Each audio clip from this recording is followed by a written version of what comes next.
కృష్ణతేజ గారు ఒక ఇంట్రెస్టింగ్ డిబేట్కు తెరలేపారు. ఎవరి ఓటు బ్యాంకుకు పవన్ కళ్యాణ్ గారు టార్గెట్ చేసుకునేటటువంటి అవకాశం ఉంది? సెటిలర్ ఓట్ బ్యాంక్ అంటనంటే సెటిలర్స్ ఏది ఏమైనా కానీ పవన్ కళ్యాణ్ గారు ఫేవరబుల్గా ఉంటారు. రిమైనింగ్ ట్రెడిషనల్ ఓట్ బ్యాంక్ ఎవరికి టార్గెట్గా మారుతారు అనేటటువంటి ప్రశ్న ఉత్పన్నమవుతుంది. మీరు ఏమైనా క్లారిటీ ఇస్తారా ఇంట్లో? ఖచ్చితంగా ఇప్పుడు మనం జేఎస్పీ తెలంగాణలో బలోపేతం అవుతుందా, ఎవరు ఓటు బ్యాంకు తీసుకోగలుగుతుంది, ఏ వర్గాలు మద్దతు చెప్తాయి అనేటటువంటి అంశానికి ఒక లిట్మస్ టెస్ట్ ఎక్కడి నుంచి ప్రారంభమవుతుంది అంటే ఇప్పుడు శాసనసభ ఎన్నికలు ఇప్పుడు ఏం లేవు. 2028 కానీ శాసనసభ ఎన్నికలు 2029 పోస్ట్ పోన్ అవుతాయో కూడా క్లారిటీ లేదు. కానీ ఇప్పుడు పెద్ద ఎన్నిక వస్తుంది కదా, మనకి జిహెచ్ఎంసీ ఎన్నిక వస్తుంది. చాలా పెద్ద ఎన్నిక. మీకు కార్పొరేషన్ ఎన్నికల్లో మెట్రోపాలిటన్ సిటీ ఎన్నికలు చాలా పెద్ద ఎన్నిక. అయితే ఇక్కడ జేఎస్పీ ఎంత మేరకు ప్రభావం చూపెడుతుంది అనేది ఒక ఇంట్రెస్టింగ్ పాయింట్ మనకి. బట్ ఆ నేపథ్యంలోనే తెలంగాణలోకి జేఎస్పీ రీఎంట్రీ ఉందా అనేటటువంటి ఒక ప్రశ్న వేసుకుంటున్నటువంటి సందర్భంలో ఒక 2-3 అంశాలు క్లారిటీ దొరకాల్సి ఉంటుంది మనకి. ఆ 2-3 అంశాల ఆధారంగానే మనం జేఎస్పీ స్ట్రెంత్ ఎంత, పవన్ కళ్యాణ్ స్ట్రెంత్ ఎంత, ఎవరు ఓట్లు చీల్చుతుంది, ఎవరికి ప్లస్ అవుతుంది, ఎవరికి మైనస్ అవుతుంది అనేటటువంటి విషయాన్ని మనం మాట్లాడుకోవచ్చు.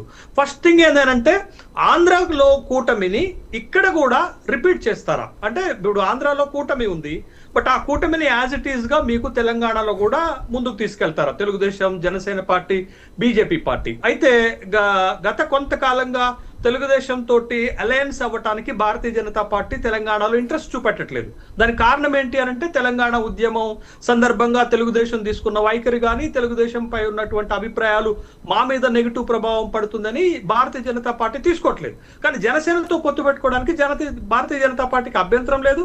2023లో పొత్తు పెట్టుకుంటున్నారు. బట్ అది ఇక్కడ ఎలా ఉంటుంది అనేది ఖచ్చితంగా జనసేన వల్ల భారతీయ జనతా పార్టీకి జిహెచ్ఎంసీ ఎన్నికల్లో కొంత అడ్వాంటేజ్ ఉంటుంది, కొంత బలం దొరుకుతుంది అనేది చాలా సుస్పష్టం. అది దాంట్లో కాదని లేనటువంటి అంశం. This is point 1. Point number 2 ఏంటి అని అంటే ఏ వర్గాలు జనసేన పక్కన నిలబడతాయి అనేది మనం కనుక చూస్తే ఏ సెక్షన్స్ లో జనసేన ఓట్ బ్యాంక్ తీసుకోగలుగుతుంది అనేది కనుక మనం చూస్తే ఇక్కడ మనకి చాలా స్పష్టమైనటువంటి అంశం ఏంటంటే తెలంగాణ సమస్యల పట్ల, తెలంగాణకి ఇప్పుడున్నటువంటి సమస్యల పట్ల జనసేన వైఖరి, ముఖ్యంగా పవన్ కళ్యాణ్ వైఖరి ఎలా ఉండబోతుంది. ఉదాహరణకు మీకు గోదావరి నదీ జలాలను ఆంధ్రప్రదేశ్ ఎత్తుకపోతుంది అనేటటువంటి ఒక టాస్క్ ఉంది, ఒక అంశం ఉంది. దానిపైన పవన్ కళ్యాణ్ వైఖరి ఎలా ఉంటుంది అనేది ఒక ప్రశ్న వస్తుంది. అదొకటి. రెండోది విభజన చట్టంలో ఉన్నటువంటి హామీలను ఇవ్వటంలో భారతీయ జనతా పార్టీ వైఫల్యం చెందింది.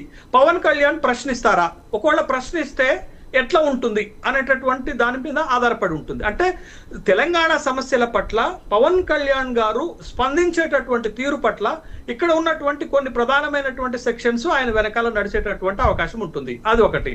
మూడోది అంశం ఏంటంటే ఎంత లేదనుకున్నా పవన్ కళ్యాణ్ గారి పైన ఒక అభిప్రాయం తెలంగాణ ఉద్యమకారులను, తీవ్రమైన తెలంగాణ స్ట్రగ్లర్స్ లో ఉంది. ఏంటున్నది అంటే గతంలో కొన్నిసార్లు తెలంగాణకి వ్యతిరేకమైనటువంటి వ్యాఖ్యలు చేశారు. అది ఉదాహరణకు నేను 11 రోజులు అన్నం తినలేదనేటటువంటి వాదనైనా, లేకపోతే కోస్తాలో కొబ్బరి చెట్లు ఎండిపోయాయనేటటువంటి అంశమైనా, ఇట్లాంటి కొన్ని అంశాల పట్ల పవన్ కళ్యాణ్ పైన తెలంగాణ వాదుల్లో కొంత అభిప్రాయ భేదాలు ఉన్నాయి, కొంత వ్యతిరేకత ఉంది. బట్ దాన్ని ఎలా క్లారిఫై చేసుకుంటారు, తెలంగాణ ప్రజల పట్ల ఎంత కమిట్మెంట్ తో ఉంటారు అనేటటువంటి అంశాలే వాళ్ళ జనసేన పార్టీ నిలబడటానికి తోడవుతుంది. రెండోది ఏంటంటే ఆంధ్ర రాజకీయాలు వేరు, తెలంగాణ రాజకీయాలు వేరు. తెలంగాణ రాజకీయాల్లో సినిమా ప్రభావం తక్కువ ఉంటుంది శ్రీశైలం గారు. రెండోది ప్రగతిశీలక భావన కలిగిన రాజకీయాలు తెలంగాణలో ఎక్కువగా ఉంటాయి. బట్ ఈ అంశాలలో పవన్ కళ్యాణ్ గారు వైఖరి ఎలా ఉండబోతుంది అనేది చాలా కీలకమైనటువంటి అంశంగా ఉండబోతుంది.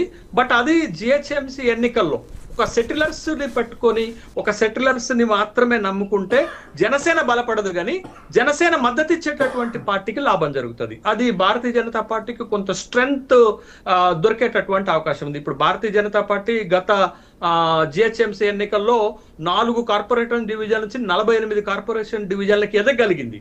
బట్ ఈసారి ఒకవేళ జనసేన ఎంట్రీ తోటి, జనసేన బలం తోడైతే ఇంకొంత పట్టు చిక్కేటటువంటి అవకాశం ఉంటుంది. బట్ దానికోసమే పవన్ కళ్యాణ్ గారు తెలంగాణలో అడుగు పెట్టారా అని అంటే కాదు కానీ, బట్ తెలంగాణలో జనసేన పార్టీ బలపడటానికి సవాళ్లు ఉన్నాయి, బిగ్ టాస్క్స్ ఉన్నాయి. ఆ టాస్క్స్, ఆ సవాళ్ల పట్ల పవన్ కళ్యాణ్ గారి వ్యవహరించే వ్యవహార శైలి, తను తీసుకునేటటువంటి నిర్ణయాలే ఇక్కడ ఉంటాయి. ఇంకొక చాలా కీలకమైన హర్డిల్ ఏంటంటే, పవన్ కళ్యాణ్ గారు ఒక రాజకీయ పార్టీ నాయకుడు మాత్రమే కాదు, పవన్ కళ్యాణ్ గారు ఒక పొలిటికల్ లీడర్ మాత్రమే కాదు, పక్క రాష్ట్రము ఆంధ్రప్రదేశ్ కి ఒక కీలకమైన బాధ్యతల్లో డిప్యూటీ సీఎం గా ఉన్నటువంటి వ్యక్తి. అది కూడా ప్రభావితం చేస్తుంది. అంటే పవన్ కళ్యాణ్ గారికి ఒక టాస్క్ ఏంటంటే, రెండు రాష్ట్రాల్లో ఉన్న ప్రజలను బ్యాలెన్సింగ్ చేసుకొని, ముఖ్యంగా తెలంగాణ ఇప్పుడు అక్కడ ప్రూవ్ అయ్యాడు, బట్ తెలంగాణ ప్రజల అభిమానాన్ని కూడా చురగొనే విధంగా తన రాజకీయ వ్యూహం ఉండాలి. అది బిగ్ టాస్క్ తనకి.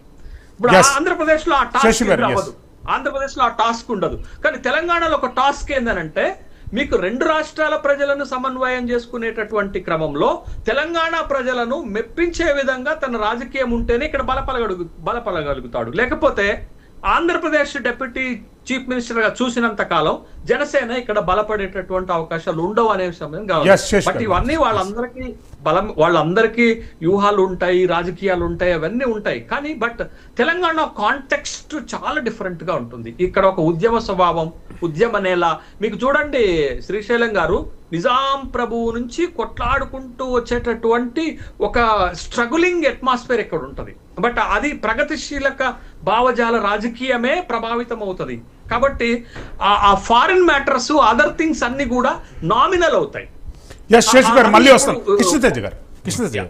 అంటే కాంగ్రెస్ పార్టీ కొంతమంది నాయకుల